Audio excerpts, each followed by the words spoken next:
At noon, we got number 17, Kansas State, who's 1-0, traveling to Tulane, who's also 1-0. Kansas State favored by 10 points on ESPN. Avery Johnson last week went 14-21, threw for 153 yards, 2 touchdowns, 1 interception. DJ Giddens on the ground at 13 carries for 124 yards, and Jace Brown had 5 catches for 71 yards. Darian Mensah for the Big Green Wave went 10-12, threw for 205 yards, 2 touchdowns, 0 interceptions. Makai Hughes had 14 carries for 59 yards and a touchdown, and Mario Williams had 4 catches for 124 yards. Tulane, weirdly enough, 2-0 all-time against Kansas State. In 1988, they beat them, and in 2022, they beat them. Both times, this was a one-possession football game. It's been close both times. So I think what's really going to be interesting here is Kansas State, number one. It's like one of those weird stats you don't expect. Normally, when you see a Group of 5 team going against a Power 4 team, you're like, okay, that Power 4 team likely is undefeated against that Group of 5 team, or it's like, it's not close, you know? You don't very often see undefeateds against Power 4s. And I think that's really interesting. Tulane over Kansas State is an example. We're going to go over another example later on. You're going to have to stay tuned for that one. And then another big example is, weirdly enough, Middle Tennessee State undefeated against Miami. It's like weird stats that you don't quite expect, but they're fun nonetheless. I think what's really going to be interesting about this game is, again, Kansas State has this expectation this year, right?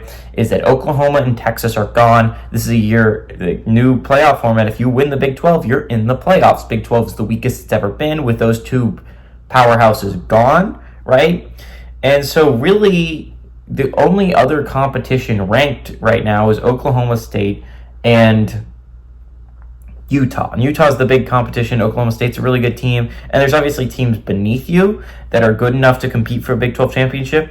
But I think Kansas State is in a really interesting position where not a lot of fans have been in recent years, where they're hoping for a playoff berth. Like they think it's a very doable possibility. Remember, the only team left in the Big 12 that has made the playoffs is TCU. That's the only team left in the Big 12 that has experienced a playoff. So I think what's really going to be interesting here is, like, can Kansas State step up? Remember, I think it's going to be on a lot of Kansas State fans' minds, as 2 years ago, again, 2022, Tulane came to Manhattan and beat them. And again, that was a game that likely led to Kansas State not being in the playoffs. Remember, they went on to beat TCU in the Big 12 championship game.